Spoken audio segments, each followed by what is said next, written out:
నీ మాటలో మార్పు ఉండకూడదు. లేఖన భాగం చదువుకుందాం. మత్తయి సువార్త 5వ అధ్యాయము 37వ వచనం మూలవాక్యాన్ని చదువుకుందాం. నీ మాట అవునంటే అవును, కాదంటే కాదు అన్నట్లుగా ఉండవలెను. దీనికి మించినది అపవాది నుంచి లేకపోతే దుష్టు నుంచి పుట్టినది. చిన్న ప్రార్థన. పరలోకమందున్న తండ్రి, నీ వందనాలు చెల్లిస్తున్నాం. నీ పరిశుద్ధమైన సన్నిధానంలో ప్రత్యేకంగా నీ వాక్యాలను ధ్యానించడానికే ప్రభు ఈ పునరుద్ధానపు రోజున నన్ను నిలవబెట్టినందుకు స్తుతులు చెల్లిస్తున్నాను. సిలువ చాటును మరుగు చేయండి. ఏ మాటలైతే నువ్వు ముచ్చటించి మాట్లాడాలనుకున్నావో వాటి మాటలను మాట్లాడడానికి కావలసిన బలాన్ని, శక్తిని మీరు ప్రసాదించమని యేసు నామములో ప్రార్థన అడిగి వేడుకొంచున్నాం తండ్రి. ఆమేన్. హల్లెలూయా. మనం చదువుకునే యొక్క లేఖన భాగాన్ని ఒక ఇంత పరిశీలన చేసినట్లయితే యేసుక్రీస్తు శిష్యుల్లో అత్యంత ఎక్కువగా చదువుకున్న వ్యక్తి మత్తాయి.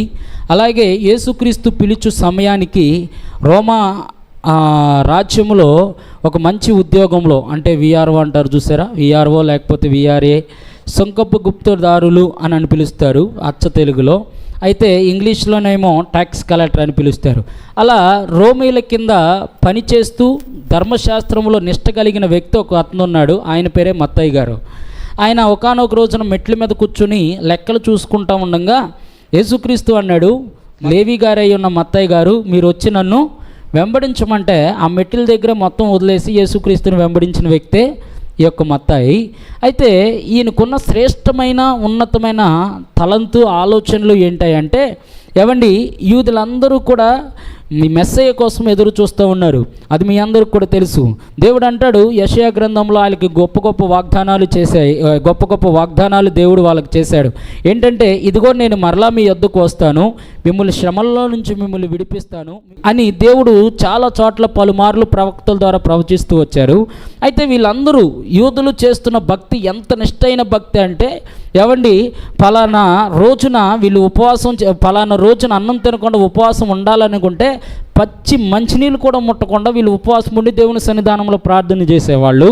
ఏవండి, వీళ్ళు ఒక పుస్తకాన్ని కనుక రాయాలి అంటే యెహోవా అనే నామము వీరు తలంచినప్పుడల్లా స్నానం చేసి వచ్చి, యెహోవా అనే నామం వస్తే స్నానం చేయడం, మళ్ళీ రావడం. స్నానంలో కూడా మామూలు స్నానం కాదు, తల స్నానం చేసి మరలా వచ్చి మరలా రాయడం, మరలా యెహోవా నామం అని వస్తే మరలా స్నానం చేసి మరలా రాయడం. అలా ఒక పుస్తకాన్ని రాసే విషయంలోనైనా, ఒక ప్రార్థన చేసే విషయంలోనైనా, ఉపవాసం ఉండే విషయంలోనైనా వీళ్ళు మెస్సయ్య కొరకు ఏది చేసినా కూడా చాలా అంటే చాలా నిష్ట కలిగిన భక్తి వీళ్ళు చేసేవాళ్ళం అన్నమాట యూదులు. అయితే ఈ యోధా గోత్రంలో నుంచి వచ్చిన ఈ మత్తయి ఏం చేశాడంటే, ఒక అంశాన్ని గురించి యూదులకు తెలియజేయాలనుకుంటున్నాడు. అదేంటంటే, ఇదిగో యూదులందరూ కూడా మెస్సయ్య కొరకు ఉపవాసాలు ఉంటున్నారు, యూదులందరూ కూడా మెస్సయ్య కొరకు కనిపెట్టి ప్రార్థనలు చేస్తున్నారు, యూదులందరూ కూడా మెస్సయ్య వస్తాడు, మమ్మల్ని బాధల నుండి విడిపిస్తాడని చెప్పి ఎంతగానో తమను తాము గాయపరుచుకుంటూ నిష్టమైన భక్తి చేస్తున్నారు. ఆల్రెడీ యేసుక్రీస్తు రూపంలో మెస్సయ్య వచ్చాడు, మీరు ఎదురు చూస్తున్న చుట్టాడు వచ్చాడు, మిమ్మల్ని కాపాడడానికి ఒక రక్షకుడు వచ్చేసాడని చెప్పి ఏమండి మత్తయి గ్రహించాడు అనమాట.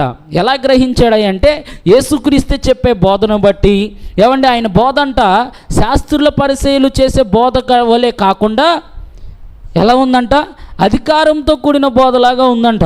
ఆ తర్వాత మరొక చోటు ఉంటుంది, ఆయన చేసే కార్యాలను బట్టి, ఆయన చేసే స్వస్థతలను బట్టి ఈ భూలోకంలో ఏవండి ఒక మనిషి యొక్క పాపాలను క్షమించేంత శక్తి ఒక మనిషి కుమారుడిని తప్ప ఎవరికి ఇవ్వబడలా, ఈ భూలోకంలో ఎవరికి ఇవ్వబడలా. కాబట్టి యేసుక్రీస్తునే స్వయాన చెప్పుకుంటున్నాడు, చెప్పకనే చెప్పుకుంటూ ఉన్నాడు. ఏమని అంటే, నేను మెస్సయ్యను, తండ్రిని చూడాలంటే నా ద్వారానే వెళ్ళాలి. కాబట్టి మీరు ఎదురు చూస్తున్న మెస్సయ్యను నేనే అని యేసుక్రీస్తు తరచుగా చెప్పినప్పటికీ యూదులు ఈ మెస్సయ్యను అంగీకరించలేకపోతున్నారు. గల కారణం ఏంటంటే, వాళ్ళేమో రాజు యొక్క గృహంలో పుడతాడు అనుకుంటే, ఈయనేమో పశువుల పాకలో పుట్టాడు. ఏమండి, లోకములో నుంచి బయటికి వెలివేయబడిన వాడి వలె పుట్టాడు ఈయన. అందరూ చేత పొగడపడతారు అనుకుంటే, ఏమండి, అందరూ కూడా గనులై ఉన్న వారు వస్తారు అనుకుంటే, మొట్టమొదటి ఈయన చూడడానికి వచ్చిన వాళ్ళు గొర్రెలు కాపర్లు. అంటే వీళ్ళకి అర్థం కావట్లా.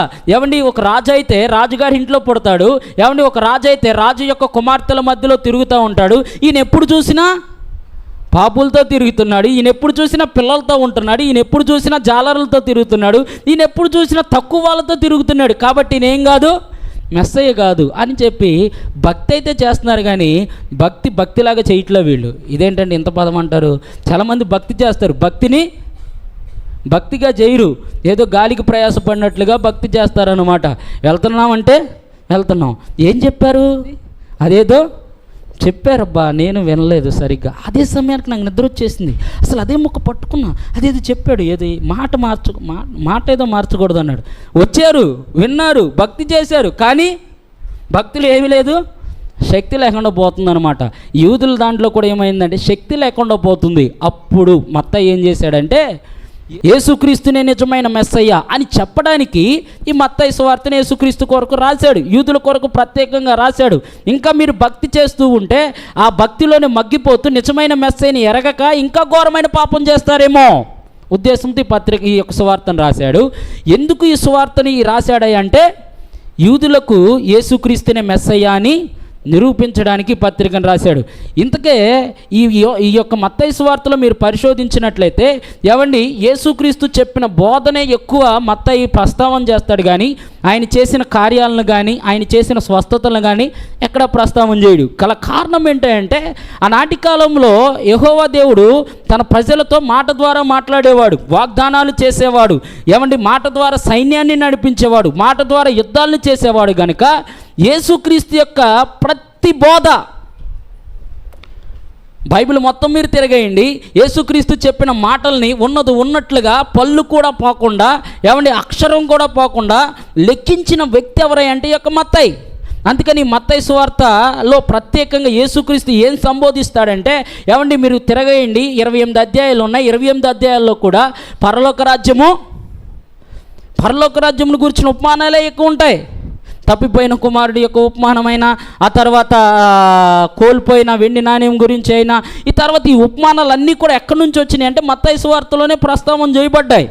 పరలోకంలోనికి ఒక మనిషి ప్రవేశించాలంటే ఈ భూలోకంలో ఏం చేయాలి, ఎలా ఉంటే పరలోకం రాజ్యంలోనికి వెళ్తారు అనేది యేసుక్రీస్తు తరచుగా బోధిస్తూ వచ్చాడు. ఆ బోధ అంతా కూడా మత్తయి సువార్తలో ప్రస్తావన చేయబడింది. అందుకే సంఘం ఎప్పుడూ కూడా కొత్త నిబంధనలు ఎందుకు మత్తయి సువార్తను ముందు పెట్టారంటే, ఏవండి ఈ కొత్త నిబంధనకి ఇది ఒక గవిని వంటిది అనమాట, సింహపు ద్వారం వంటిది. మత్తయి సువార్త అర్థం కాకుండా నువ్వు వెళ్ళి ఏదో పుస్తకం చదువుదామంటే అర్థం కాదు. మత్తయి సువార్త నీకు అర్థమైతే కొత్త నిబంధనలో సగం పాటు నీకు అర్థమైపోయినట్టే, 50% నీకు అర్థమైనట్టే, 50% నీకు అర్థమైనట్టే. అది పునాది లాంటిది. ఈ పునాదిలో ఏం విషయాలు ఉంటాయంటే పరలోక రాజ్య సంబంధమైనది ఉంటాయి, యేసుక్రీస్తు చెప్పిన ప్రతి మాటలు కూడా ఉంటాయి. అందుకనే యేసుక్రీస్తుకు ఏమండి ఒక కొండ మీద కూర్చుని బోధించిన సందర్భాన్ని, కొండ మీద ప్రసంగాన్ని ఒక మత్తయి తప్ప ఎవరు సంభాషణ చేయలా. ఇంచుమించుగా యేసుక్రీస్తు యొక్క జీవిత చరిత్రలో ఒకే చోట కూర్చుని విస్తారమైన బోధనా పరిచర్య జరిగించిన సందర్భం ఏదన్నా ఉందంటే అది మత్తయి సువార్త 5వ అధ్యాయము, 6వ అధ్యాయము, 7వ అధ్యాయము. దీన్నే ఏమంటారంటే కొండ మీద ప్రసంగం అంటారన్నమాట. ఆ కొండ మీద ప్రసంగంలో స్వయాన యేసుక్రీస్తు చెప్తూ ఉన్నాడు, ఏమని అంటే పరలోక రాజ్యంలోనికి మీరు వెళ్ళాలంటే, మీరు నా పిల్లలుగా ఉండాలంటే ఏమంటున్నాడు, మీ మాట కాదంటే కాదన్నట్టు ఉండాలి. ఈ లోకంలో మనం ఆలోచన చేస్తే ఏమండి మన శరీరంలో అత్యంత శక్తివంతమైన ఆయుధం ఏదన్నా ఉందంటే నాలుక. యాకోబు భక్తుడు అంటూ ఉంటాడు, అది చూడడానికి 2 అంగుళాలు 3 అంగుళాలు బారే అది ఉన్నప్పటికీ అదంట పెద్ద అడవిని కూడా కాల్చిపెట్టేస్తుందంట. ఒక మాటలో చెప్పాలంటే దానికి ఎంత శక్తి ఉందా అంటే మనం మాట్లాడే మాటను బట్టి ఒక వ్యక్తిని బ్రతికించవచ్చు, మనం మాట్లాడే మాటను బట్టి ఒక వ్యక్తిని చంపేయచ్చు, మనం మాట్లాడే మాటను బట్టి మన యొక్క స్థాయిని పెంచుకొనవచ్చు, మనం మాట్లాడే మాటను బట్టి ఒక స్థాయిని తగ్గించుకోవచ్చు. మనం మంచి మాటలు మాట్లాడామనుకోండి మంచోడు అంటారు, మనం చెడు మాటలు మాట్లాడామనుకోండి చెడ్డోడు అంటారు. అలాగే మనం దీవించామనుకోండి మనకి దీవెనలు వస్తాయి, శపిస్తే శాపాలు వస్తాయి. అంతే. ఇప్పుడు మన నోరు ఏదైతే మాట్లాడుతూ ఉందో దానిని బట్టే మన ప్రవర్తన కూడా ఆధారపడి ఉంటుందన్నమాట. అందుకే నోరు మంచిదైతేనంట ఊరు మంచిదవుతుంది అన్నారు ఒక పెద్దలు. అందుకనే మన శరీరంలో మనం గమనించినట్లయితే అత్యంత శక్తివంతమైన అవయవము ఏదన్నా ఉందంటే అది మన యొక్క నాలుక, దాన్నే మాట అంటారనమాట. కాబట్టి ఈ మాట విషయంలో మనం చాలా చాలా చాలా చాలా కేర్ఫుల్గా ఉండాలి.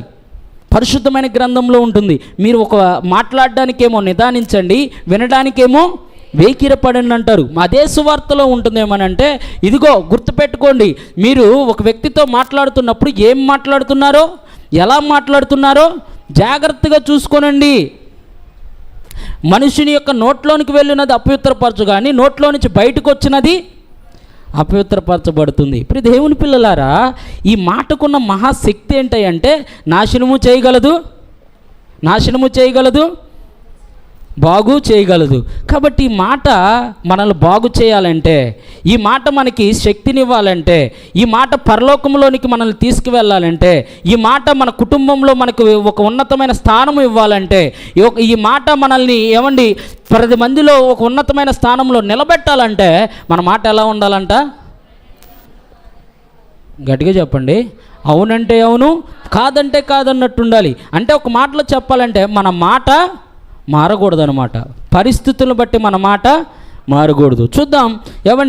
మనం మాట ఇచ్చినప్పుడు ఆ మాటను ఎలా మార్చుకోకూడదు 3 సందర్భాలు చూపిస్తే నేను ముగిస్తాను, అది కూడా పాయింట్స్తో. నెంబర్ 1, మనం దేవునికి మాట ఇచ్చినప్పుడు ఆ మాటలో మార్పు ఉండకూడదు. ఒకసారి చెప్పండి, దేవునికి మనం మాట ఇస్తే మా మాటలో ఏముండకూడదు? మార్పు ఉండకూడదు. దేవునికి ఇచ్చిన మాటలో మార్పు ఉండకూడదు. మీ పరిశుద్ధమైన గ్రంథాన్ని తెరిచి 1 సమూయేలు గ్రంథము 1వ అధ్యాయము 11వ వచనం చదవండి. సైన్యములకు అధిపతి యొక్క యెహోవా నీ సేవకురాలనైన నాకు కలిగి ఉన్న శ్రమను చూసి నన్ను మరువక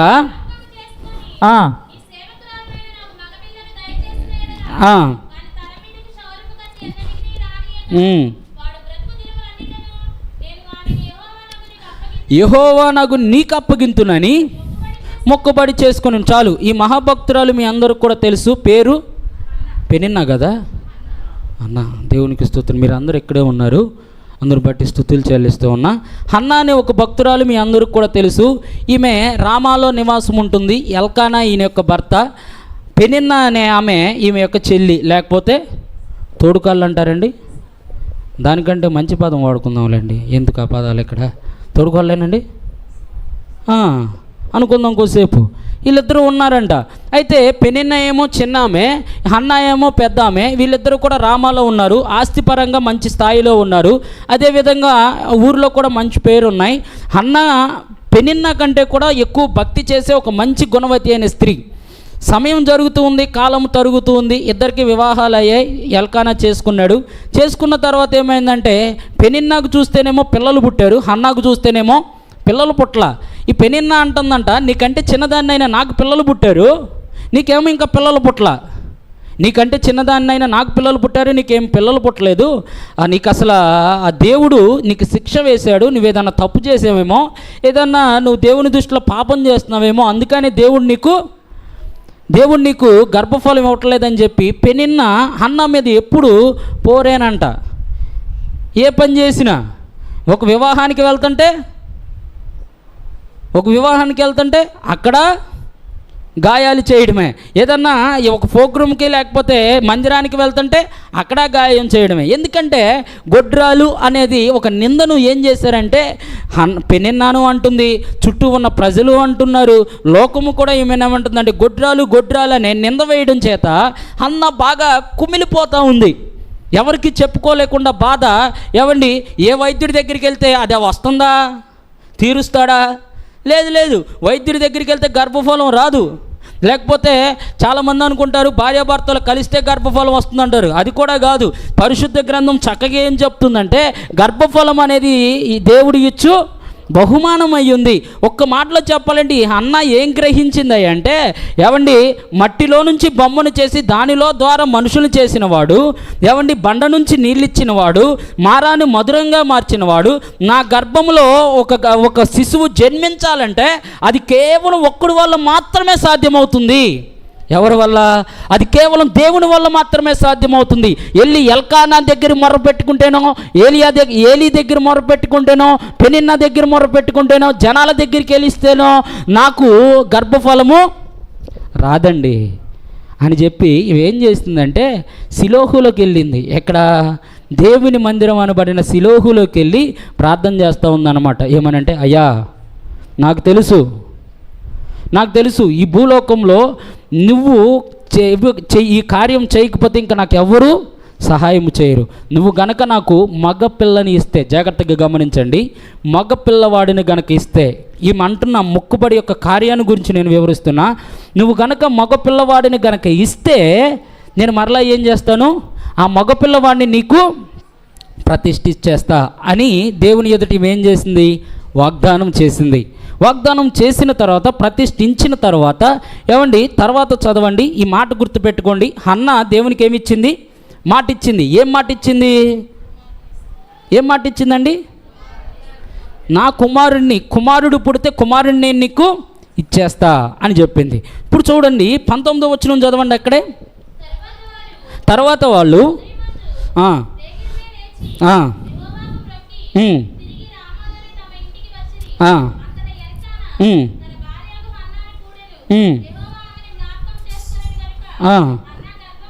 హన్నా గర్భమును ధరించి ఒక బాలుని కంది. ఎప్పుడండి? ఇంకా క్లోజ్గా వెళ్ళండి మీరు, దాన్ని ఇంకా కొంచెం ఆలోచన చేయండి. తెలియని విషయం ఒకటి నేను మీకు చెప్పాలనుకుంటున్నా. అక్కడ ఎప్పుడు వచ్చింది? ఈమె ప్రార్థన చేసింది, మొక్కుబడింది. ఎక్కడున్నప్పుడు మొక్కుకుంది? షిలోహులో ఉన్నప్పుడు మొక్కుకుంది. ఇప్పుడు షిలోహు నుంచి వీళ్ళు ఎక్కడికి వచ్చారు? మరుసటి రోజు. ఎప్పుడు గర్భఫలం ధరించింది ఈమె? రామాలోకి. అంటే షిలోహులో మొక్కి రామాలోకి వచ్చే గ్యాప్లో ఇంకేం కలిగింది? హలో, ఇప్పుడు కొట్టండి. అది అద్భుతం. అక్కడ అది అద్భుతం. ఆశ్చర్యకరమైన విషయం ఏంటంటే, ఈమె దేవుని దగ్గరికి వెళ్ళి ప్రమాణం ఎప్పుడైతే చేసిందో, వాగ్దానం ఎప్పుడైతే చేసిందో, అప్పుడు దేవుడు కార్యాన్ని జరిగించాడు క్షణాల్లో. అప్పుడు వరకు కూడా గొడ్రాలని చెప్పి వైద్యుల దగ్గర తిరిగింది, ఏమండి మనుషుల దగ్గరికి తిరిగింది, ఏడ్చింది, ప్రలాపించింది, ఏమండి ఎన్నెన్నో కార్యాలు చేసింది, కానీ కార్యాలు ఎక్కడ జరగల. దేవుని దగ్గరికి వెళ్ళి, అయ్యా నా కుమారునికి ఇచ్చేస్తా అనగానే షిలోహులో నుంచి రామాలోకి రాకమునిపై ఆమె గర్భమును ధరించింది. ధరించిన తర్వాత ఏమండి అతను బాగా అందగాడై ఉన్నాడంట, దేవుడు తనకు అనుగ్రహించాడని చెప్పి ఆ వ్యక్తికి ఏం పెట్టిందండి? సమూయేలు అని పేరు పెట్టింది. చూడడానికి చాలా అందంగా ఉన్నాడు. అప్పుడు వరకు కూడా గొడ్రాలు అన్న వాళ్ళల్లా ఈమెనేమంటున్నారంటే, యెహోవా వలన ఆశీర్వదింపబడిన దానా అని పిలుస్తూ వచ్చారు. అప్పుడు వరకు కూడా ఈమెను తిట్టిన వాళ్ళల్లా అప్పుడు వరకు కూడా నువ్వు దేవత అంటున్నారు. అప్పుడు వరకు కూడా పెనిన్న ఏమే అక్క, అసలు నీకు పిల్లలు లేరుగా అన్నదల్లా, అక్క ఒకసారి బాబుని ఎత్తావా, చాలా బాగున్నాడు, ఎత్తుకుంటా. ఎవరు? పెనిన్న. అప్పుడు వరకేమో ఇప్పుడు వరకేమో ఒకసారి ఇవ్వా. అప్పుడు వరకేమో ఎల్కానా అన్నాడు, నేను కాదా నీకు ఎక్కువ అన్నాడు. అప్పుడు నుంచేమో ఎల్కానా అంటున్నాడు, ఒకసారి బాబుని ఎవరాదు నేను ఎత్తుకుంటా అన్నాడు ఎల్కానా. అందరూ ఏమండి ఒక్కసారిగా ఈమె స్థితి అవమానాల్లో నుంచి, నిందల్లో నుంచి, నిరుత్సాహాల్లో నుంచి, కృంగుదల్లో నుంచి ఉన్నట్టుండిగా ఉండి ఈ సమయాలు పుట్టడం ద్వారా సడన్గా ఉన్నతమైన స్థాయిలోకి వెళ్ళిపోయింది. ఆనంద బాష్పాలు వచ్చేస్తున్నాయి, తట్టుకోలేకపోతుంది. అంగరంగ వైభవంగా ఈమె ఏం చేస్తుందంటే, సమయాలు పుట్టినందుకు రామాలో ఉన్న ఊరందరినీ కూడా పిలిచి గొప్ప విందుని ఏర్పాటు చేసి, దేవుడు నాకు అనుగ్రహించిన సంతానం అని ప్రపంచానికి చాటి చెప్పింది. ఎవరు? ఈ యొక్క హన్నా గారు మొదలుపెట్టిన తర్వాత సంవత్సరం గడుస్తూ వచ్చింది, సమయాలు పెరుగుతూ వచ్చాడు. ఆయన అన్నాడంట, ఏవండి హన్నా గారు, మనం దేవుడు అనుగ్రహించిన బహుమానానికి ఇది చెల్లించడానికి మనం మళ్ళీ షిలోహులోకి వెళ్ళాలి, రమ్మంటే ఆయన అందంట, నేను రానండి అందంట. రానన్న తర్వాత ఎందుకు రానంటుందో ఎవరికి తెలియదు, ఎవరికి ఏం చెప్పట్లా, మనుషులకి చెప్పట్లా. ఏవండి ఆ తర్వాత వచ్చేసరికి సొంత భర్తకి కూడా చెప్పట్లా, ఏవండి పెనిన్నాకి చెప్పట్లా, ఎవరికి చెప్పట్లా. చెప్పకుండా నేను నా తగిన సమయం మంది వస్తాలే అని చెప్పి వదిలేసిందంట. ఈయన రమ్మంటున్నాడు, ఆమె రావట్లేదంట. ఆ సందర్భంలో ఏవండి ఈమె చేస్తున్న పని, ఆయన పాలు విడిచిన తరువాత, సమయాలు పాలు విడిచిన తర్వాత షిలోహులోకి వెళ్తుంది. ఎలా వెళ్తుందంటే, ఈ సమూయేలుకి ఎఫోదు అనే వస్త్రమును ధరించి ఏమండి తీసుకువెళ్ళి సమూయేలుకి వెళ్ళి ఏలియా గారికి అప్పగిస్తుంది. చూడండి అక్కడ చదవండి ఒకసారి. కాబట్టి నేను ఏ బిడ్డను, హలో, దేవునికి యెహోవాకి ప్రతిష్ఠించేది ఏ బిడ్డను? సమూయేలు అంటే తనకి లేక పుట్టిన ఒక కుమారుని ఇప్పుడు అంటా ఉంది, ఇదిగో నాకు ఈ కుమారుడు వద్దు, దేవుని యొక్క కుమారుడు. ఎవరు కుమారుడు? దేవుని యొక్క కుమారుడు. కాబట్టి నా కుమారుడు నేను ఈ రోజు నుంచి వీడు ఎక్కడ పెరగాలి అంటే దేవుని సన్నిధిలో పరిచర్య చేస్తూ బ్రతకాలి. కన్నది నేనే కానీ ఇచ్చినవాడు ఆయన. కాబట్టి ఈ పాలు విడిచినది మొదలుకొని ఎవర్రా నీ తల్లి అని అడిగితే, ఎవర్రా నిన్ను పెంచుతున్నవాడని అడిగితే, ఎవర్రా నిన్ను కాపాడుతున్నవారని అడిగితే, ఎవర్రా నీకు ఈ భూమి మీద నూకలు ఇచ్చినవాడని అడిగితే సమూయేలు చెప్పవలసిన పేరేదన్నా ఉంది అంటే హన్నా పేరు అనుకుంటున్నారా? యెహోవా పేరు అని చెప్పి పాలు విడిచినది మొదలుకొని ఎవరి సన్నిధిలో పెరగాలని ఈ యొక్క హన్నా సమర్పించుకుంది? యెహోవా సన్నిధిలో పెరగాలని సమర్పించుకున్నాను. మీరు గమనించండి, హన్నా లేక పుట్టిన కుమారుడు. తర్వాత పుడతారో పుట్టరో తెలీదు. ఎందుకంటే అప్పటి వరకు కూడా గర్భఫలం కొరకు ఒక బాబు కొరకు ఎదురు చూసి కళ్ళు కాయలు కట్టుకుపోయాయి. ఎప్పుడుగో దేవుడు కరుణించి ఒక బాబుని ఇస్తే, ఒక కాయని ఇస్తే, ఇప్పుడు ఆ కాయను కూడా తీసుకెళ్ళి దేవునికి ఇచ్చేశాడు. ఇప్పుడు వరకు కూడా ఈ బిడ్డను పెంచుకుంటూ ఉంది, ప్రేమ పెరిగింది. ఇప్పుడు వరకు కూడా ఈ ప్రేమను గారాబాలుగా పెంచుకుంటూ ఉంది. ఎల్కానా అని ఉంటాడు, ఇలా నీకు అసలు పిచ్చి ఏమన్నా పట్టిందా? ఎన్నో ఉపవాసాలు ఉండి నువ్వు కనుక్కున్నావు, ఎన్నో ఉపవాసాలు ఉండి ఆ బిడ్డను నువ్వు ఉండి దేవుని సన్నిధానంలో పోరాడి మడి సమూయేలు నువ్వు కనుక్కున్నావు. చూడడానికి చాలా అందంగా ఉన్నాడు. కాబట్టి ఈ బిడ్డ కాకుండా వేరే బిడ్డ పుడితే నువ్వు ఇవ్వచ్చుగా, మొదటి బిడ్డనే నువ్వు ఇవ్వాలా, రెండో బిడ్డని ఇస్తే ఇవ్వచ్చుగా అని అన్న అడిగే ఉంటాడు, అని ఎల్కానా అడిగే ఉంటాడు అన్నని. కానీ అన్న ఏమందో తెలుసా? మగపిల్లవాడు పుడితే ఆనందం వచ్చిన ఈ మాటలు ఏం మారలా, ఏమి రాలా, మార్పు రాలా. అదే ఒక స్త్రీకి మీరు ఆలోచన చేయండి, అప్పుడు వరకు బాధలు పడితే అప్పుడు ఆనందం వస్తే అప్పటికి ఏమైంది? ఇది వీళ్ళ దగ్గర లేకపోతే మరలా అవే అవమానాలు వస్తాయని తెలిస్తే దాన్ని తీసేసుకోవడానికి ఇష్టపడిద్దా? అవసరమైతే అంటది, దేవుడికి వాగ్దానం చేశాను కానీ దేవుడి సన్నిధిలో దశంభాగం ఇచ్చేస్తాలే. ఏంటిదండి? ఆనాటి కాలంలో ఉండేవి, నేను ఆ చర్చిలో చూస్తూ ఉంటాను. బిడ్డని దేవునికి సమర్పించేస్తానని చెప్పి దేవుని సన్నిధిలో దేవుని బిడ్డ అని చెప్పి పుట్టిన తర్వాత తీసుకొచ్చంట ఇతని దేవుని బిడ్డ, కావాల్సిన వాళ్ళు పాడుకోవాలి అంటారు. దేవుని బిడ్డని ఏలం పాట ఎట్టేస్తారండి మీరు? నాకు ఇప్పటికీ పెద్ద ప్రశ్న, దేవుని బిడ్డని ఏలం పాట ఎట్టేస్తారు మీరు? పాడుకోవాలి అంటారు. ఉన్న వాళ్ళని పెంచడం కష్టమైపోతుంది, మళ్ళీ ఆడిని ఎవడు కొనుక్కుంటాడు చెప్పండి? ఎవరన్నా కొనుక్కుంటాడా? ఊరికే ఉత్తుకే వీళ్ళు చేసే ఏంటంటే ఆడంటే ఇష్టం, వాళ్ళు వదులుకోలేరు. కాబట్టి వీళ్ళు ఏం చేస్తారంటే, ఇదిగొండయ్య గారు దశం భాగం ఇచ్చి మేము మా పిల్లల్ని కొనుక్కుంటున్నాం అంటే వీళ్ళు ఇండైరెక్ట్గా చెప్తున్నారంటే గర్భఫలం కలగకముందేమో సమూయేలుని ఇస్తామని చెప్పాడు, తర్వాత ఈమె మాట ఏం చేయబడలా, ఆస్తి పెట్టొచ్చు, దశంభాగాలు ఇవ్వచ్చు, వేరే పిల్లవాడిని ఇస్తానని చెప్పి మాట ఇచ్చి తప్పుకోవచ్చు. కానీ అన్న మాటలో ఏం మారలేదంటే దేవునికి చెప్పినప్పుడు ఏ మాటనైతే ఇచ్చిందో గమనించండి. సమూయేలుని ఇస్తాను ప్రభు అంటే సమూయేలునే ఇచ్చింది, కానీ తన తర్వాత పుట్టిన తమ్ముళ్ళని ఇవ్వాల ఏమాత్రం కూడా. తనకు తెలియదు తర్వాత గర్భఫలం కలుగుతుందా కలగదని. అయినప్పటికీ మాటలో ఏమి రాలా, మార్పు రాలా. మనమైతేనా జనవరి 1 రోజు అయ్యా ఎన్నో ఆదివారాలు ఉన్నాయ్యా, శాంతవర్ధన్ గారు ఎన్ని ఆదివారాలు? 52 ఆదివారాలు ఉన్నాయ్యా. ఒక్క ఆదివారం కూడా మా అన్నయ్య గారు ఆదివారం పెళ్ళొచ్చింది, ఎక్కడున్న దేవుడేగా, ఏమైందిలే అయ్యా 51 ఆదివారం వచ్చేగా, ఏం కాదు ప్రార్థన చేసుకుందాంలే. అయ్యా నీకు స్తోత్రం, నేను రాలేకపోతున్నా, క్షమించు, నువ్వు ఎక్కడున్న 2-3 కూడి ప్రార్థన చేసి నేను ఉన్నానన్నావుగా, ఇక్కడుండి ప్రార్థన చేస్తున్నానే, ఆలకించు ప్రభా నీకు స్తోత్రం అని వెళ్ళిపోతావు. నువ్వు ఆరాధన చేసావు కానీ నీ మాటలో ఏమొచ్చింది? ఇప్పుడు హలో, పరిస్థితిని బట్టి నీ మాటలో ఏమొచ్చింది? మార్పు వచ్చింది. దేవునికి మనం మాట ఇచ్చి ఏం చేస్తామంటే మన పరిస్థితులు తగినట్లుగా ఆరాధన మనం జరిగిస్తూ ఉంటాం. మన పరిస్థితికి తగినట్లుగా మనం మన భక్తిని మలుచుకుంటూ ఉంటాం. దేవునికి ఎన్నో వాగ్దానాలు చేస్తాం, అయ్యా ఇది ఇస్తాం ప్రభా, అది ఇస్తాం ప్రభా, ఇది చేస్తాం ప్రభా, అది చేస్తాం ప్రభా అంటాం. కానీ పరిస్థితులు కొంచెం మనకు ప్రతికూలం అవగానే ఈ మాటలనల్లా మన ఇష్టం వచ్చిన మాటలుగా మార్చేసి దేవుని సన్నిధిలో చేయడానికి మనం ముందుకెళ్తాం. అందుకే దేవుడు అంటున్నాడేమో తెలుసా, మీ బలులు నాకు ఎందుకు ఇష్టం లేదంటే మీరు నాకు చెప్తున్నది ఒకటి, చేస్తున్నది ఒకటి. మీరు నాకు మాట ఇచ్చింది ఒకటి, మీరు చేస్తున్నది ఒకటి. మీరు ఇలా భక్తి చేస్తామని చెప్పి మీరు ప్రమాణం చేసింది ఒకటి, మీరు నా సన్నిధానంలోకి వచ్చి చేసేది మరొకటి. అందుకే నేను వాటిని అంగీకరించట్లా.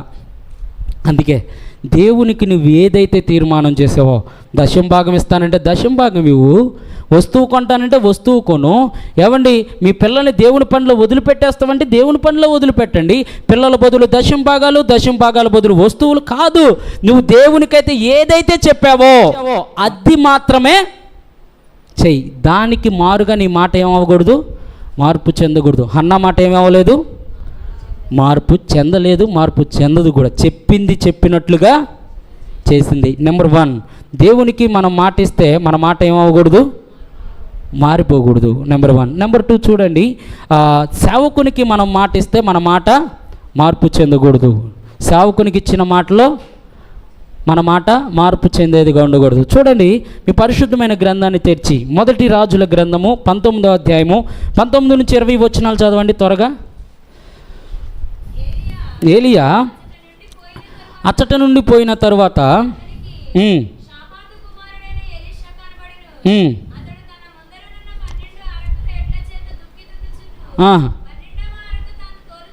పన్నెండవ అరక ఎవరు తోలుతున్నాడు, ఎలీషా తోలుతున్నాడు. మీ అందరికి కూడా తెలుసు, చదవండి. అతన్ని చేరబోయి తన దుప్పటి అతని మీద వేయగా అతను ఎడ్లని విడిచి ఏలియా వెంట పరిగెత్తి, నేను పోయి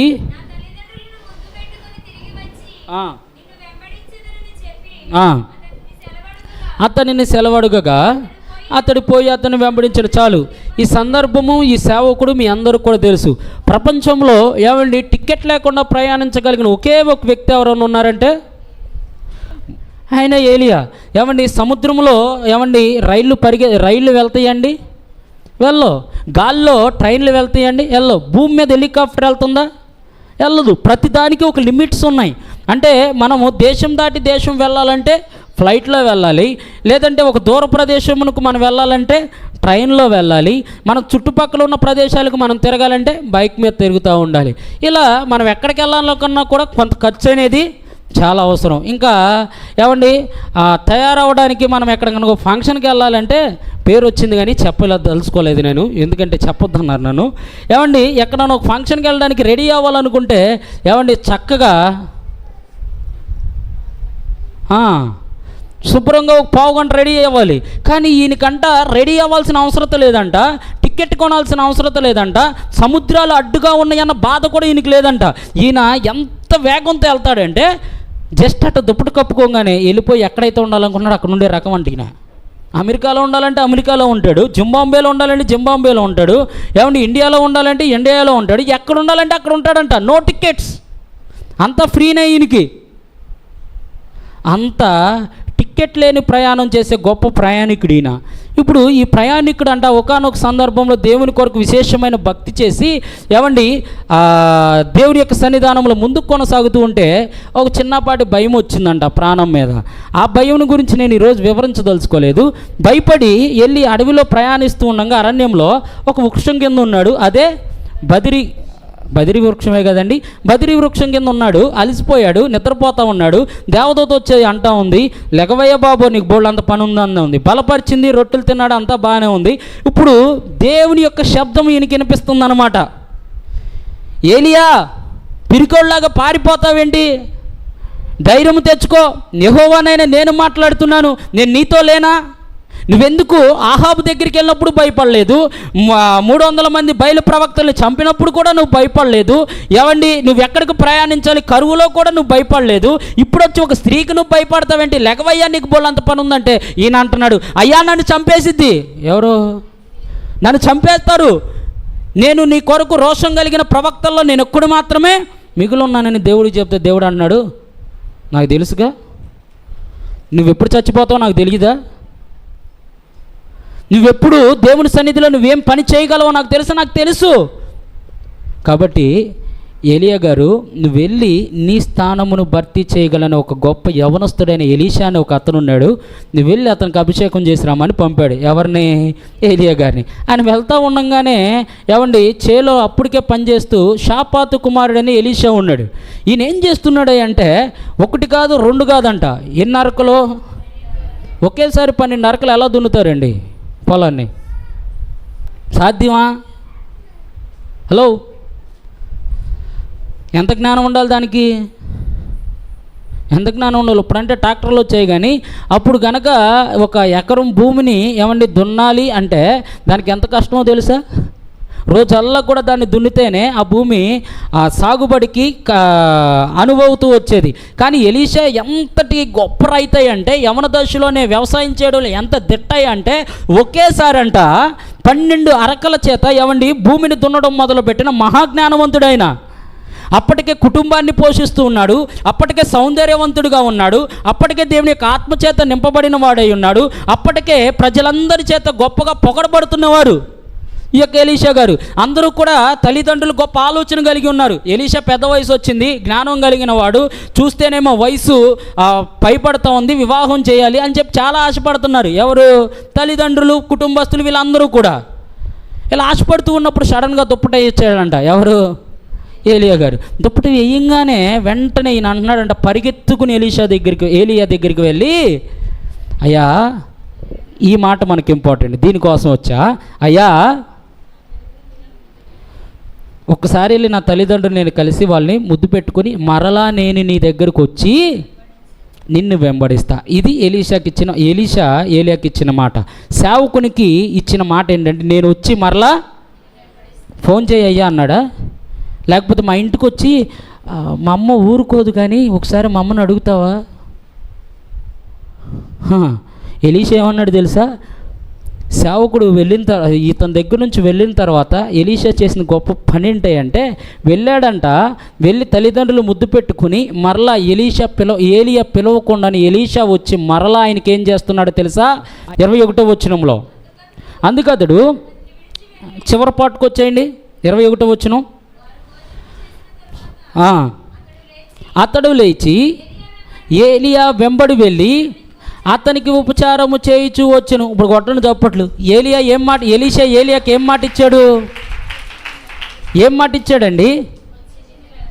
ఏం మాట ఇచ్చాడు? నేను వస్తా, వచ్చి నేను నిన్ను వెంబడిస్తా అని ఎలీషాకి గొప్ప మాట ఇస్తే, ఏలియా గారికి గొప్ప మాట ఇస్తే జరిగిన అద్భుతము, ఆశ్చర్యకరమైన విషయం ఏంటో తెలుసా?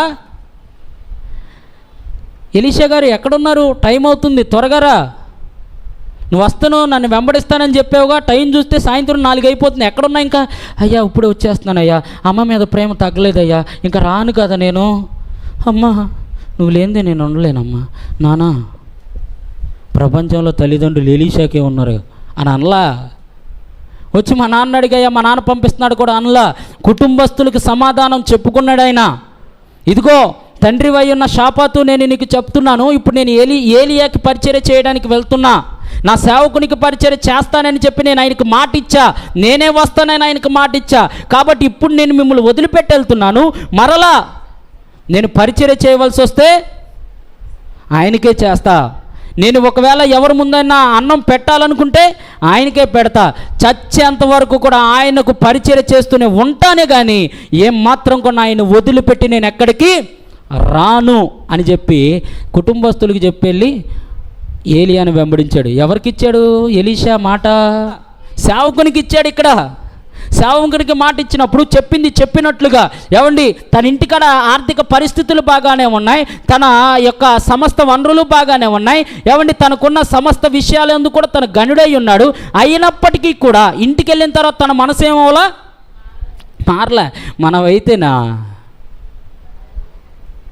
మనవైతేనా పక్కనే మంచినీళ్ళు ఉన్నాయి, ఆ పక్కనే బాదం పాలు ఉన్నాయి. మనం అనుకున్నాం బాదం పాలు తాగొద్దులండి, మంచినీళ్ళు తాగుదాం అనుకున్నాం. మనం అక్కడికి వెళ్ళంగానే ఫ్రీగా బాదం పాలు గ్లాసులు ఇస్తున్నారు మనకి. ఇంటికాడేమో ఏం చెప్పి, అమ్మా నేను అసలు కూలింగే తాగనమ్మా, అమ్మా కూలింగే తాగను, ఇక్కడ ఫ్రీగా ఇస్తున్నారు అనగానే మన మనసు ఏమైంది? మన మాట ఏమైంది? మారింది.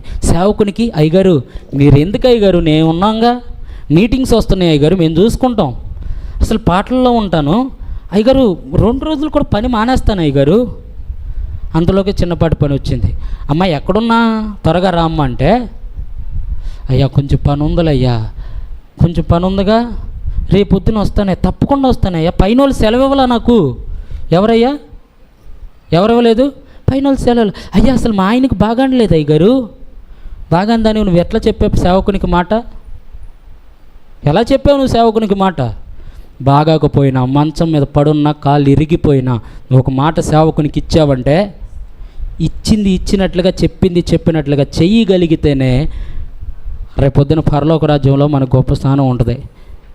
పరిస్థితులు బట్టి మన మాటలు మారిపోయాయి అనుకోండి, మనల్ని కూడా దేవుడు మార్చేస్తాడు. పరలోకంలో ఉండాల్సిన వాళ్ళం నరకం పోతాం అన్నమాట. కాబట్టి సేవకునికి ఎలీషా ఏలియాకి ఏ మాట అయితే ఇచ్చాడో ఆ మాట ప్రకారం ఆయన చేశాడు. నెంబర్ 3 ఫైనల్గా చెప్పేసి ముగిస్తాను చూడండి. 1 సమూయేలు గ్రంథం 18వ అధ్యాయం 3వ వచనం చదవండి త్వరగా. దావీదు తనకు ప్రాణ స్నేహితుడని భావించుకొని అతని ప్రేమించుచు అతనితో నిబంధన చేసుకుని. చాలు, యోనాతాను దావీదులు అనగానే కొంతమందికి కొన్ని పేర్లు గుర్తొస్తాయి. బాధపడాల్సిన పని లేదు, దేవుడు అలా ఆశీర్వదించాలని ప్రార్థన చేయండి. నేను ఎందుకు ఈ మాట అంటున్నానంటే, బైబిల్ చరిత్రలో 66 పుస్తకాలు ఉంటే 66 పుస్తకాలు ఇంచుమించుగా 800 భక్తుల పేర్లు పరిశుద్ధమైన గ్రంథంలో ఉంటే 2 మాత్రమే దేవుడు ప్రాణ స్నేహితులుగా ఎంచాడు. బైబిల్లో 2 మాత్రమే ప్రాణ స్నేహితులుగా ఎంచాడు. చరిత్రలో నేటికి కూడా సాక్ష్యాలుగా వాళ్ళని చెప్పుకుంటున్నారు. వాళ్ళిద్దరు ఎవరంటే యోనాతాను, దావీదు.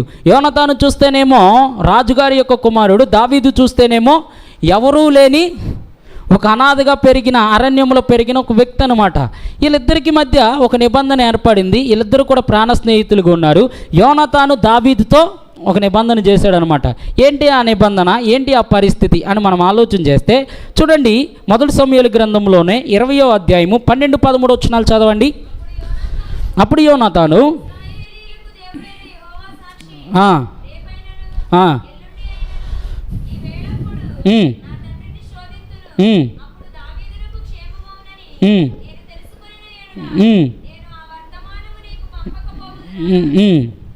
అని చెప్పాను. చాలు, ఈ సందర్భం మీ అందరికి కూడా తెలుసు. ఏమండి, ఒకానొక సమయంలో యోనాతాను గారి యొక్క తండ్రి గారు అయిన సౌలు గారు ఒకానొక సమయంలో గొల్యాతు వచ్చి సైన్యాన్ని అంతటినీ కూడా భయపెట్టేసి, ఇదిగో నన్ను జయించగలిగిన సామర్థ్యం మీలో ఎవరన్నా ఉన్నారా అని సవాలు విసురుతుంటే ఎవ్వరు కూడా రాకుండా చేతులు వణికిపోయి కూర్చున్నారంట. కూర్చుంటే ఒక చిన్న బాలుడు, బుడతడు, ఇంచుమించుగా మా ఉంటే 4 అడుగులో 5 అడుగులో ఉంటాడు. ఆ వయసు కలిగి గొర్రెలు కాసుకుంటున్న దావీదు గారు వచ్చి అన్నాడు, రాజా చింతపడొద్దు, కలవరపడొద్దు, ఆ గొల్యాతుని నేను చంపుతా అని చెప్పాడు. చంపుతానని చెప్పిన తర్వాత ఆశ్చర్యకరమైన విషయం ఏంటంటే, చాలామంది అన్నారు, పిల్లడురా నువ్వు ఎలా చంపుతావు అన్నారు. ఆయన అన్నాడు, దేవుడు నా పక్షాన ఉన్నాడు కాబట్టి నేను చంపుతానంటే, ఈయన అడిగాడు, ఈ గొల్యాతుని జయిస్తే లాభం ఏంటంటే అందరూ చెప్పారు, సౌలు అన్నాడంట అక్కడ, పిల్లనిచ్చి పెళ్లి చేస్తాము, రాజ్యంలో సగభాగమును ఇస్తాము అని చెప్తే, దావీదు గారు చాలా కోరికతో ఆస్తి ఏం చేశారంటే దేవుని యొక్క బలముతో వెంటనే ఒక దెబ్బకి చంపేశాడంట. ఎవరిని?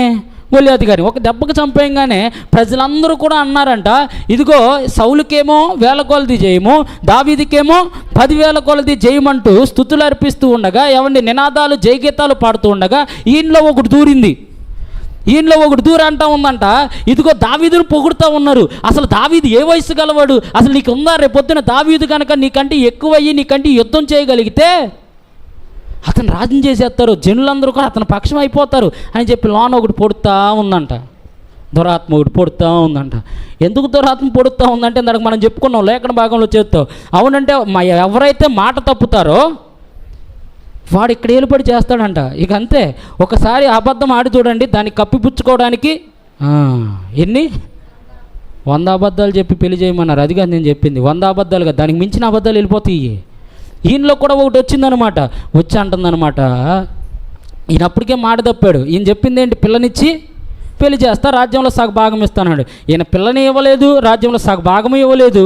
పైపెచ్చు ఈ సౌలు దావీదుని ఏం చేశాడంటే చంపడానికి మొదలుపెట్టి తరుముతా ఉన్నాడంట. తరుముతా ఉన్న సందర్భంలో కుటుంబస్తులు ఆయనతో లేరు, అన్నదమ్ములు ఆయనతో లేరు, సొంత అక్క కూడా ఆయనతో లేదు. ఇటు రాజ్యంలో చూస్తే రాజు కూడా ఈయన సపోర్ట్ లేడు, ఆయనకి సహాయం చేయడానికి ఎవరు లేరు అనుకున్న సందర్భంలో గృహలోకి వెళ్తే సౌలు గారు గృహలోకి వచ్చేస్తూ ఉన్నారు. అరణ్యంలోకి పారిపోతే సౌలు గారు అరణ్యంలోకి వస్తూ ఉన్నారు. దావీదు తల దాచుకోవడానికి కనీసం ఒక స్థలం అంటూ లేదు, నమ్మకస్తులంటూ కూడా ఎవరు లేరు. దావీదు గృహంలో దాక్కుంటే దావీదు ఇక్కడ ఉన్నాడని చెప్పి సౌలుకి చెప్తున్నారు.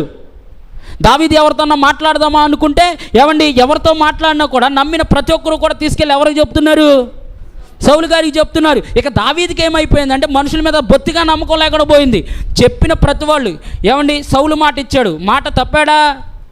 సౌలు మాట తప్పాడు. అన్నల మాట ఇచ్చారు, అన్నలేమో అన్నం పెడతామని ఇంటికి పిలిపించి ఏమండి అన్నలు ఈయన అవమానించారు దావీదు గారిని. ఏమండి తల్లి ఏమో ఉన్నట్టుండగా నేను వదిలిపెట్టి ఏమండి దేవుని దగ్గరికి వెళ్ళిపోయింది. తండ్రి ఏమో బాధ్యత వహించాల్సిన వాడే తీసుకెళ్ళి అరణ్యంలో పడేశాడు బాధ్యత రహితుడిగా.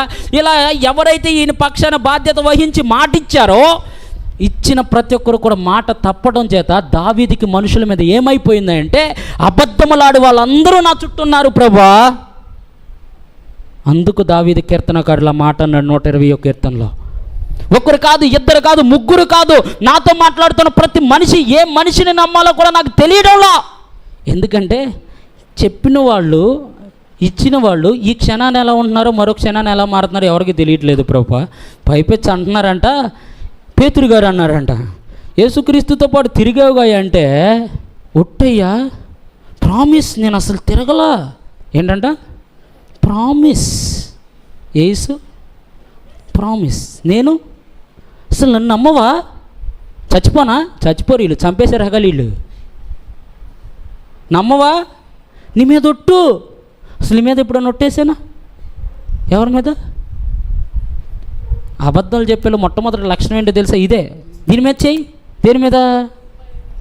దీని మీద చేయి, దీని మీద చేయరంటే తెలుసా వాళ్ళకి ఎటు తిరిగి ఏమని? తప్పు చేసింది వీళ్ళే, తప్పు చేశారు కాబట్టి అంటే దీని మీద చేయి, దీని మీద చేయండి. వాళ్ళు ఎటు తిరిగి చేయరని వాళ్ళకి తెలుసు. ఎందుకంటే వాళ్ళు భక్తి పరులు, మాట మీద నిలబడేవాళ్ళు. కాబట్టి వీళ్ళు అనేది ఏంటంటే ఏ తప్పు ఎక్కడ బయటపడుతుందండి. ఏమంటే గుమ్మడికాయలు దొంగ అంటే బొద్దలు తరుకుంటానంట చూసారా? గొడవలాట్లో అబద్ధాలు ఆడేవాళ్ళు కూడా ఎట్లా చేస్తారు. ఎవర్రా తప్పు చేసిందంటే ఏమంటే తప్పు చేయని వాళ్ళు ఏమో బాగానే ఉంటారు, తప్పు చేసిన వాళ్ళు మాత్రం ఎట్లా ఉంటారంటే, నేను చేశానా? నువ్వే చేసావు తప్పు, నేను చేస్తా. తప్పు చేసింది వీళ్ళే, చచ్చేది వీళ్ళు కావాలి, పక్కన వాళ్ళు దొరుకుతారు రకం వీళ్ళు. పేతురు కూడా ఏమన్నాడండి, అసలు ఆయన నాకు, పేతురు యేసుక్రీస్తుతో పాటు తిరిగాడా? అద్భుతాలు చేశాడా? సముద్రం మీద వెళ్ళాడా? ప్రజలందరి ముందు ఆయనతో పాటు రొట్టెలు పంచిపెట్టాడా? అందరికీ తెలుసుగా. అందరికీ తెలుసు కూడా ఈయన ఎందుకు అబద్ధం చెబుతున్నాడు? పైపెచ్చి ఒట్టేసాడంట. ఎవరి మీద వేసాడు నాకైతే తెలియదు, కానీ ఎవరో ఒకరి మీద ఒట్టేశారంట. ఒట్టి తీసి గట్టి మీద పెట్టాడేమో నాకైతే తెలియదు. మరి ఒట్టేసాడంట. మొట్టమొదటిగా చెప్తున్నానంటే గుర్తుపెట్టుకొని మీకు ఒక జ్ఞానం చెప్తున్నా. ఒట్టు అని ఎవరన్నా నీతో అన్నారనుకోండి, వాళ్ళు మనకు పెద్ద బొట్టు పెడుతున్నారని గుర్తుపెట్టుకోండి. ఒట్టు అన్నారంటే వాళ్ళు మనకి ఏంటండి పెద్ద బొట్టు పెడుతున్నారని గుర్తుపెట్టుకోండి.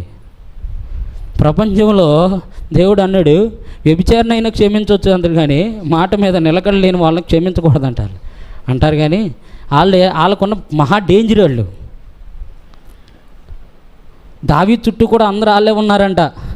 తండ్రి అలాంటి కేటగిరీకి చెందినోడే, సౌలు అలాంటి కేటగిరీకి చెందినోడే, ఏమంటే పక్కన ఉన్న స్నేహితులు అలాంటి కేటగిరీ. అలాంటి కారు చీకటిలు కమ్ముకున్న వేళలో నిజమైన స్నేహితుడు ఒకడు వచ్చాడంట. ఆయన పేరే యోనాతాను. వచ్చి అన్నాడంట, ఇదిగో దావీదు, నేను నీతో ఉన్నాను కదయ్యా, ఇప్పుడు చెప్తున్నాను విను. దావీదు యోనాతాను దావీదుతో అంటున్నాడు, నేను నా తండ్రి దగ్గరికి వెళ్తాను, నా తండ్రి దగ్గరికి వెళ్ళినప్పుడు నిన్ను చంపితే నిన్ను చంపే విషయం నేను తెలియజేస్తాను, లేదు నిన్ను క్షమించాడంటే క్షమించే విషయము నేను వచ్చి నీకు తెలియజేస్తా అని చెప్పి ఎవరికి చెప్పాడు? నమ్మశక్యము లేని ఒక మాటను దావీదుకి చెప్పాడు. దావీదు నమ్మట్లా పాపం. ఎందుకని? ఒకప్పుడు నమ్మేవాడేనండి, ఒకప్పుడు ప్రేమేనండి, కానీ ఇప్పుడు ఎందుకు నమ్మట్లా? మనుషులు అలా తయారు చేశారు దావీదుని. చాలామంది అంటున్నారు దావీదుకి నమ్మకాలు లేవండి, దావీదు చెడిపోయాడండి, దావీదు అబద్ధికుడు అయిపోయాడండి, దేవుడు దావీదు మేము చెప్పిన మాటలు వింటలేదండి అంటారు. అసలు దావీదుని అలా తయారు చేసిందే మనుషులు. ఎందుకంటే చుట్టూ ఉన్న వాళ్ళందరినీ చూసి మంచోళ్ళు కూడా నమ్మనంత స్థితిలోకి నెట్టేశారు వాళ్ళని. నెట్టేసి ఉన్నప్పుడు యోనాతాను అన్నాడు, నిబ్బరంగా ఉండు, నేను నా తండ్రి దగ్గరికి వెళ్తా, మంచో కాదో చెడో తెలుసుకుని వస్తా అని చెప్పాడు. వెళ్ళాడంట. చదవండి, మాట ఇచ్చాడు, నేను మరలా నీ దగ్గరికి వచ్చి నిన్ను విషయమును తెలియచేస్తానన్నాడు. ఇప్పుడు 32వ వచనం చదవండి, 20లో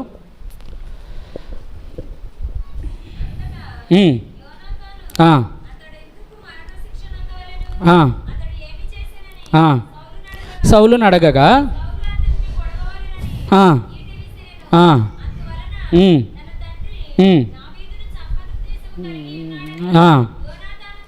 యోనాతాను తెలుసుకొని అతని అత్యాగ్రహుడై పైకి వెళ్ళిపోయాడు. చాలు, ఈ సందర్భం మీ అందరికి కూడా తెలుసు. యోనాతానికి సౌలు ఏమవుతాడండి?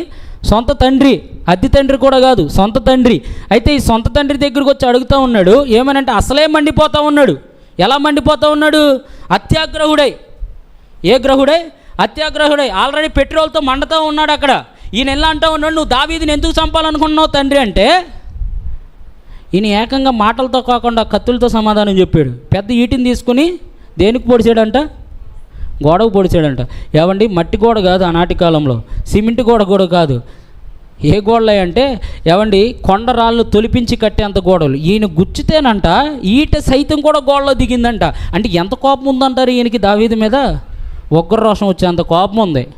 ఈ విషయాన్ని గురించి ఎవరికి తెలిసింది? యోనాతానికి తెలిసింది. తెలిసిన వెంటనే యోనాతాను, అయ్యో దావీదుకు సహాయం చేద్దామని వెళ్తే నా తలకు చుట్టుకునేదిలాగా ఉంది కదా, దావీదు ఏమైపోతే నాకెందుకు, దావీదుకి ఇచ్చిన మాట ఏమైపోతే నాకెందుకు, దావీదు ఎలా చేస్తే నాకెందుకు, నేను గనక దావీదుకి సహాయం చేస్తున్నానని తెలిసిందా, నేను గనక దావీదుతో మాట్లాడుతున్నానని తెలిసిందా, నేను గనక దావీదుతో ఫ్రెండ్లీగా ఉన్నానని తెలిసిందా, సౌలు నన్ను కూడా చంపేస్తాడు అని ఆలోచన చేశాడు అనుకుంటున్నారా? వెంటనే దావీదు ఏం చేశాడో తెలుసా? దావీదుని సౌలు చంపాలనుకుని తెలిసిన వెంటనే దావీదు చేసిన సందర్భం గింగుర్లు పుడుచుకుంటాయి. 20వ అధ్యాయం 41వ వచనం చదవండి. వాడు వెళ్ళిపోయినా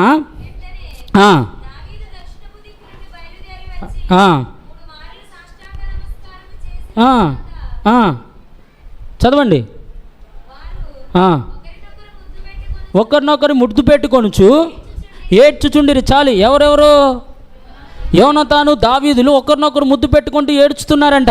ఒక పక్షానేమో ఏమండి, ఇక్కడ మనకు అర్థం అవ్వాలి, దావీదుకి యోనాతాను ఏం మాట ఇచ్చాడు? నేను వచ్చి తెలియజేస్తానని చెప్పాడు. అవునా కదా? ఇప్పుడు యోనాతాను కనుక వస్తున్నాడని తెలిస్తే తండ్రి బతకనిస్తాడా? బతకనివ్వడు. అది ఈయనకి తెలుసు. కానీ ఎవరు వచ్చారు? పరిచారకుడు వచ్చాడా? యోనాతానే వచ్చాడా?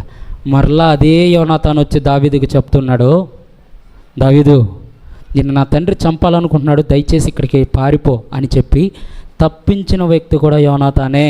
దావీదుకి యోనాతాను చెప్పాడు. చెప్పింది చెప్పినట్లుగా చేసిన గొప్ప వ్యక్తి ఆయన. ఏమంటే యోనాతానికి సోర్స్ ఉంది. ఒక పనివాడిని వెళ్ళి దావీదుకి ఈ సమాచారాన్ని తెలియచెప్పమంటే తెలియచెప్తారు. లేదంటే యోనాతాను బాణం వేసి ఏమండి ఆ బాణానికి ఒక లెటర్ కట్టి దావీదుకి విసిరేయచ్చు. దావీదు ఎక్కడున్నాడో తెలుసు. ఏమండి పత్రిక ద్వారా సమాచారాన్ని పంపే వడంబడిక ఆయనకి ఉంది. అదేవిధంగా ఒక పరిచారకుడు ద్వారా సమాచారాన్ని పంపే ఆలోచనలు కూడా ఉన్నాయి. కానీ యోనాతాను చెప్పాడు, పర్టికులర్గా క్లారిటీగా చెప్పాడు, నేను వస్తా. ఎవరు వస్తారు? అందుకేనేమో సామెతల గ్రంథకర్త సొలొమోను అన్నాడు, నిజమైన స్నేహితుడు విడువక ప్రేమిస్తాడంటే ఇదే. అవసరమైతే ప్రాణాలు. ఏమండి సౌలు చంపని, సౌలు ఒకవేళ మా ఇద్దరిని చూసి చంపినా మేమిద్దరం ఒకేసారి చచ్చిపోవడానికి సిద్ధపడతాను. కానీ నేను దావీదుకి ఏం మాట అయితే ఇచ్చానో ఆ మాటను తప్పిపోయిన రోజు నా శరీరంలో ప్రాణం ఉన్నా లేనట్టుగానే నేను జీవిస్తా. మాట తప్పే బ్రతుకు, దావీదుకి మాట ఇచ్చి తప్పే బ్రతుకు. నా జీవితంలో ఈ శరీరంలో ప్రాణం ఉండడం కంటే చచ్చిపోవడం వినండి. యోనాతాను అంటున్నాడు, చచ్చిపోవడానికని నేను సిద్ధపడతాను, కానీ దావీదుకి ఇచ్చిన మాటను మాత్రం నేనేమవను, మార్చనని చెప్పి ప్రాణాన్ని సైతం కూడా ప్రళంగా పెట్టి వెళ్ళి తన సమాచారాన్ని వెల్లడి చేశాడు. ఇప్పుడు గమనించండి, నేటి సమాజంలో ఫ్రెండ్షిప్ ఎలా ఉంది అంటే, ఇంట్లో తల్లిదండ్రులు ఆడితో కలవద్దు నువ్వు అన్నారు అనుకోండి, అప్పుడు దాకా జిగిడి దోస్తులే వీళ్ళిద్దరూ, ప్రాణాలు ఇచ్చుకునేవాళ్ళే. అప్పుడు దాకా ఈడు ఎక్కడికి వెళ్ళినా కూడా ఈడుండేవాడు కాదు, ఆడెక్కడికి వెళ్ళినా కూడా ఈడుండేవాడు కాదు, ఈడెక్కడికి వెళ్ళినా ఆడుండేవాడు కాదు. ఇద్దరు కూడా లీలమైపోయిన వారే. లోకమంతా కూడా వీళ్ళిద్దరూ ఒక శరీరమే అనుకుని బ్రతికిన వాళ్ళే. ఇప్పుడు తల్లో తండ్రో ఆడితో నువ్వు కలవద్దురా అనగానే వీడికి వచ్చిద్ది, అమ్మో వీడితో మాట్లాడితే మా అమ్మ ఊరుకోదు, వీడితో వెళ్తే మా అమ్మ ఊరుకోదు. అప్పుడు దాకా ఫ్రెండ్స్ కదండి, ప్రాణ స్నేహితుడు కదండి. వెంటనే వీడు మనసు ఏమైపోయిందండి, వాగ్దానం చేశాడు కదండి, నువ్వు ఎప్పుడు పిలిచినా నేను వస్తారని. ఇప్పుడు ఏమైపోయిందండి, పరిస్థితులు బట్టి మారిపోయాయండి. ఈరోజు దేవుడు నన్ను ప్రశ్నిస్తున్నది ఏంటో తెలుసా? నేను దావీదుకి ఇచ్చిన మాటను నిలబెట్టుకున్నా, మాట కోసం ప్రాణం పెట్టడానికి కూడా నేను సిద్ధపడ్డా. నువ్వు నీ చుట్టుపక్కల ఉన్న మనుషులకి ఇచ్చిన మాటను నిలబెట్టుకోవడానికి నువ్వు రెడీగా ఉన్నావా? మన దగ్గర 100 రూపాయలు ఉన్నాయి, దానికి మించి నీ దగ్గర డబ్బులు ఉంటే నాకు ఒక 1000 రూపాయలు సహాయం చేయరంటే 1000 రూపాయలు జేబులో ఉంటాయి. సొంత స్నేహితుడే, ఫ్రెండే, కానీ మనం ఏమంటాం, అరే నా జేబులో 100 రూపాయలు ఉన్నాయి, కానీ నీ జేబులో 1000 రూపాయలు ఉన్నాయని వాడికి తెలుసు. కానీ తెలిసి కూడా వాడు అడుగుతున్నాడు రా నిన్నంటే నిన్ను పరీక్షించడానికే కానీ ఏమాత్రం ఇది కాదు.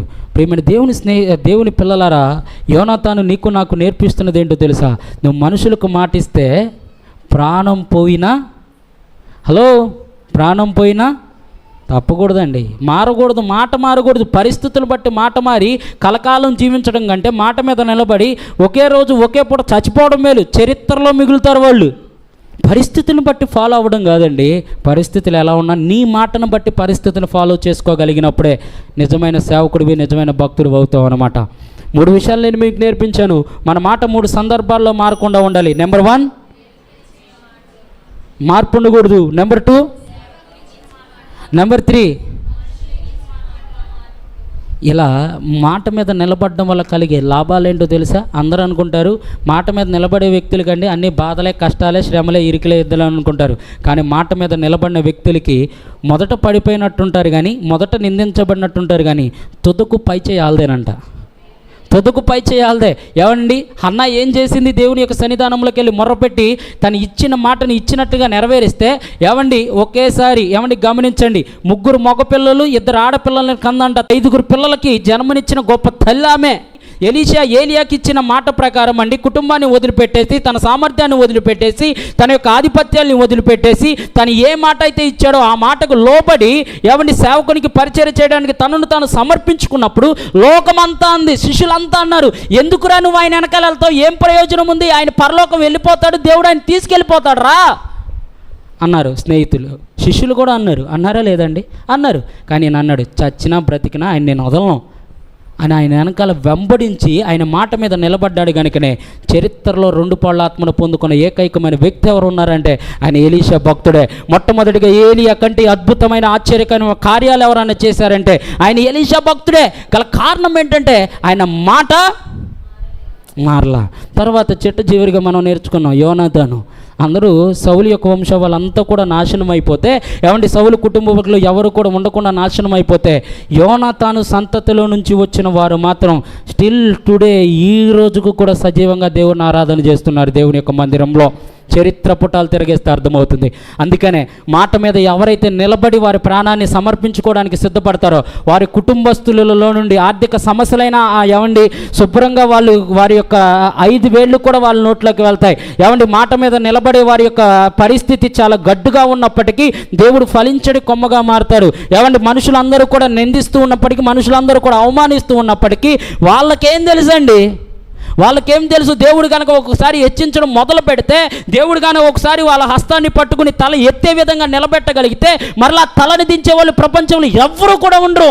అందుకే నేటికి కూడా యోనాతాను యొక్క పేరు ప్రస్తావన చేయబడుతుందంటే, నేటికి కూడా ఒక ప్రాణ స్నేహితుడు దావీదుకి ఎవరన్నా ఉన్నారా అంటే యోనాతాను మాత్రమే. సంపాదించుకుంటే అలాంటి స్నేహితులు సంపాదించుకోవాలండి. పుచ్చు చెత్త స్నేహితులు కాదు. అవసరమైతే మనం ప్రాణం పెట్టే స్నేహితుల కోసం మనం సంపాదించుకోవాలి. అలాంటి స్నేహితులు ఎక్కడి నుండి వస్తారంటే ఎవడైతే మాట మీద నిలబడతాడో వాడే నిజమైన స్నేహితుడు. ఇచ్చిన మాట తప్పొద్దు. క్రీస్తు ప్రేమను మరవకూడదు. మన యొక్క ఆధ్యాత్మికమైన జీవితంలో క్రీస్తు ప్రేమ మర్చిపోకూడదు. ఇచ్చిన మాటను తప్పిన రోజున మనకు అసలు విలువేవారు. ఇచ్చిన మాట తప్పితే మన జీవితాలు ఎలా ఉంటాయో తెలుసా? మారా కంటే చేదుగా ఉంటాయి. ఇది మీరు ఎలా మారుతామండి మారా కంటే చేదుగా అంటే? మీరు దేవుని యొక్క మందిరంలోకి వచ్చినప్పుడు రక్షణ తీసుకునేటప్పుడు సేవకునికి నేను ఒక తీర్మానం చేశా, అయ్యా ఇక్కడ నుంచి వెనక్కి తిరిగి చూడనయ్యా, వెనకున్న వాటిని మర్చిపోతానయ్యా, ముందున్న నీ వైపే సాగుతానయ్యా అని తీర్మానం చేశాం. ఇప్పుడు ఎక్కడికి వెళ్తున్నాం? సేవకునికి మాట ఇచ్చాంగా, ఇప్పుడు వేట్లు ఎత్తుక్కుంటూ వెళ్తున్నాం, మరలా వెనకాటిని వెతుక్కుంటూ వెళ్తున్నాం. దేవునికి మాట ఇచ్చాం, అయ్యా నీ సన్నిధానంలో నేను యథార్థంగా భక్తి చేస్తానయ్యా, నీ సన్నిధానంలో నేను ఈ యొక్క అర్పణిస్తానయ్యా, నీ సన్నిధానంలో నేను ఇలా నడుచుకుంటానయ్యా అని చెప్పావు. మరి ఆ మాటలు ఏమైపోయాయి? ఎందుకు మార్చుకున్నా? దేవుడు ఈరోజు నన్ను అడుగుతున్నది ఏంటో తెలుసా? పరిస్థితులను బట్టి నీ మాట నా మాట మారకూడదు. మారిన రోజున ఉన్నా ఒకటే, మారకంటే చేదుగా మన బ్రతుకులు మారిపోతాయి. ఈ చేదుగా మారిన బ్రతుకులంట స్పష్టంగా ఉంది ప్రకటన గ్రంథంలో. పరలోక రాజ్యంలో ఉండరంట. మరి ఎక్కడ ఉంటారు వీళ్ళందరూ? చేదు ఎక్కడ పెట్టుకుంటారండి మీరు? కూరలో వేస్తారా? చేదుని తీసుకొచ్చి దోసకాయలు చేదైతే ఎక్కడ వేస్తారు మీరు? బీరకాయలు చేదైతే ఎక్కడ వేస్తారు? మరి మన జీవితాలు చేదైతే దేవుడు తీసుకెళ్ళి ఎక్కడ వేస్తాడు? చేదు ఎప్పుడవుతుంది? హలో, చేదు ఎప్పుడవుతుంది? ఇది చేదైతే ఇది చేదవుతుంది. ఏంటిదండి? మాట చేదైతే ఇది చేదవుతుంది. కాబట్టి మన ఆధ్యాత్మికమైన జీవితాల్లో దేవుడు నీతో నాతో మాట్లాడుతున్నాడు. పరలోక రాజ్యం చేరాలంటే మన మాట అవునంటే అవును, కాదంటే కాదన్నట్లు ఉండాలి. కానీ పరిస్థితులను బట్టి మారేదిగా ఉండకూడదు. తల్ల వంచి కళ్ళు మూసుకుందాం, చిన్న ప్రార్థన చేసుకుందాం. సజీవుడైన దేవుడు చక్కగా నీతో నాతో మాట్లాడాడు.